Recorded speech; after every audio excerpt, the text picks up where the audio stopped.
नमस्कार दोस्तों, आप सभी लोगों का स्वागत है आपके अपने YouTube channel legal adviser AM में, जहां हम सभी लोग रिसेंट लीगल अपडेट्स के साथ साथ लॉज और बाय लॉज पर चर्चा करते हैं। उसी क्रम में हम लोग भारतीय न्याय संहिता 2023 पर सेक्शन बाई सेक्शन चर्चा कर रहे हैं और अब तक हमने इस सीरीज ऑफ वीडियोज़ के माध्यम से सेक्शन 58 चैप्टर 4 में तक हम लोग पहुँच गए थे और आज हम लोग सेक्शन 59 के बारे में अध्ययन करेंगे और देखेंगे कि अबेटमेंट से संबंधित सेक्शन 59 में क्या प्रावधान किए गए हैं। अबेटमेंट से संबंधित और अधिक जानकारी के लिए आप हमारे जो पीछे के वीडियोज़ हैं उसको आप देखेंगे तो आप आसानी से समझ पाएंगे कि अबेटमेंट क्या होता है और अबेटमेंट कितने प्रकार से होते हैं और अबेटमेंट के लिए अभी तक क्या क्या दंड के प्रावधान इस संहिता में किए गए हैं। और आज हम लोग धारा 59 में देखेंगे कि क्या प्रावधान है। लेकिन इससे पहले आपसे निवेदन है कि आप चैनल को सब्सक्राइब करके बेल आइकन दबाइए, लाइक, शेयर और कमेंट जरूर करिए ताकि हमें वीडियो बनाने के लिए मोटिवेशन मिल सके।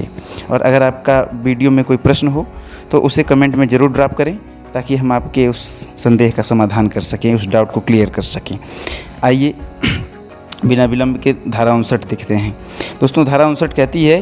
Who ever being a public servant, जो कोई भी लोक प्राधिकारी होते हुए इंटेंडिंग टू फैसिलिटेट आशय किसी घटना को सहायता करता है और knowing it to be likely that he will thereby facilitate the commission of an offence, अथवा यह वह जानते हुए कि अपने किसी कार्य द्वारा वह किसी अपराध को सहायता कर रहा है या किसी अपराध को होने दे रहा है, which it is his duty as such public servant to prevent, जिसका कि एक पब्लिक सर्वेंट होते हुए उस अपराध को रोकना उसका दायित्व है। Voluntarily conceals by any act और इनलीगल, वह यह छुपाता है किसी कार्य द्वारा अथवा अवैध लोभ द्वारा, और by the use of encryption of any other information hiding tool, या किसी चीज़ को छुपा करके किसी चीज़ में परिवर्तन करता है, बदलाव करता है, या the existence of a design to commit such offence और makes any representation which he knows to be false respecting such design shall. जो पिछले हमने धारा 58 में जो हमने व्याख्या समझी थी हिंदी में, सेम वही चीज़ है, बस इसमें ये है कि वहाँ पर कोई व्यक्ति जो है वो किसी मॉब को या आम पब्लिक को या 10 से अधिक लोगों को भड़का रहा है अपने एबेटमेंट द्वारा किसी कार्य को करने के लिए, और यहाँ पर कोई पब्लिक सर्वेंट है जो जिसे यह दायित्व है विधि द्वारा कि वह ऐसे अपराध को होने से रोके, वह उस अपराध को कारित करने में सहायता करता है अथवा ऐसा कोई कार्य करता है जिससे वह यह जानता है कि ऐसा उस अपराध को कारित करना संभाव्य हो सकता है। तो ऐसी स्थिति में if the offence be committed, अगर वह अपराध हो जाता है, then be punished with imprisonment of any description provided for the offence, तो वह उस किसी भी सीमा तक दंडित हो सकता है, किसी भी अवधि के लिए दंडित हो सकता है जिसके लिए इस संहिता में उस अपराध के लिए दंड दिया गया है। जैसे कि जो अपराध किसी अपराध के लिए 7 साल की सज़ा है तो उसे 7 साल तक की सज़ा दी जा सकती है। आजीवन कारावास है तो आजीवन कारावास दिया जा सकता है। For a term which may extend to 1/2 of the longest term of such imprisonment, जो कहते हैं कि उस सज़ा उसके लिए जितनी सज़ा दी गई है उसके आधे सज़ा तक के लिए उसको दंडित किया जाएगा, और विथ सच फाइन, अथवा फाइन के साथ as is provided for that offence, जैसा कि उस अपराध के लिए बताया गया है इस संहिता में, अथवा दोनों से दंडित किया जाएगा। अगर वह अपराध कर दिया जाता है तो ऐसी स्थिति में जो उस अपराध के लिए संहिता में दंड दिया गया है उसके आधे अवधि तक के लिए उसको दंडित किया जाएगा, अथवा फाइन से जो उस अपराध के लिए फ़ाइन माना गया है इस संहिता में, अथवा दोनों से दंडित किया जाएगा। बी कहते हैं कि if the offence be punishable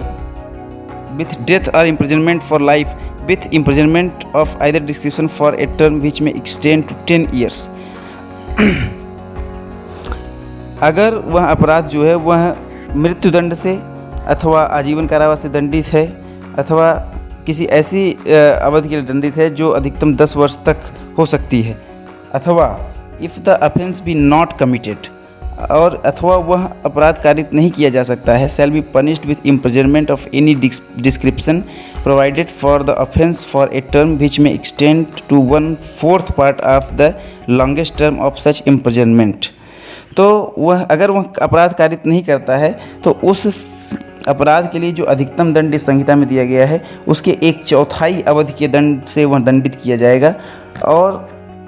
अथवा वह उस फाइन से दंड किया जाएगा जो उस अपराध के लिए संहिता में दिया गया है, अथवा दोनों से दंडित किया जा सकता है।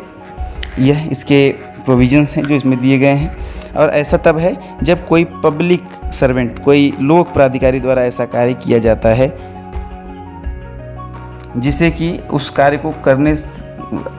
को होने से रोकने के लिए, उस अपराध को होने से रोकने के लिए ही अपॉइंट किया गया है, उसके द्वारा उस अपराध को फैसिलिटेट किया जाता है, या कोई ऐसा कार्य किया जाता है जो ऐसा अपराध होने में उसकी सहायता कर दे, ऐसा उसको पता हो। ऐसी स्थिति में वह इस प्रकार के दंड से दंडित किया जाएगा, जैसा कि इन प्रोविजंस में बताया गया है। इलस्ट्रेशन से समझते हैं। इलस्ट्रेशन में कहा गया है, a an officer of police, a जो कि एक पुलिस ऑफिसर है, being legally bound to give information of all designs to commit robbery which may come to his knowledge, जिसके ऊपर कि यह विधि द्वारा भार आरोपित है कि वह सारी जानकारी दे एक डकैती के बारे में जो उसकी जानकारी में है, जैसा कि डकैती हो सकती है। And knowing that B designs to commit robbery, और यह जानते हुए कि बी लूट की योजना बना रहा है, omits to give such information, वह लोप करता है ऐसे सूचना को देने से, with intent to so facilitate the commission of that offence, उस अपराध में उस व्यक्ति की सहायता करने के लिए ऐसा वह करता है इस आशय के साथ। Here A has by an illegal omission concealed the existence of B's design, यहाँ पर ए जो है अवैध कार्य के अवैध लोप द्वारा बी के डिजाइन के एग्जिस्टेंस को छुपाता है। And here is liable punishment according to the provisions of this section, यहाँ पर ए जो है वह उस प्रकार से दंडित किया जाएगा जैसा कि इस धारा में बताया गया है। तो कुल मिलाकर यह है कि एक पब्लिक सर्वेंट अगर किसी कार्य को करने में सहायता करता है, या कोई ऐसा कार्य करता है जिससे उस कार्य को होने में सहायता प्राप्त हो जाए उसी अनुक्रम में, तो वह इस प्रकार से दंडित किया जाएगा जैसा कि धारा 59 बताती है। आशा है कि आपको धारा 59 के बारे में आसानी से समझ में आ गया होगा साधारण शब्दों में। अगर आपका कोई डाउट रह गया हो तो डाउट क्लियर करिए, कमेंट ज़रूर करिए।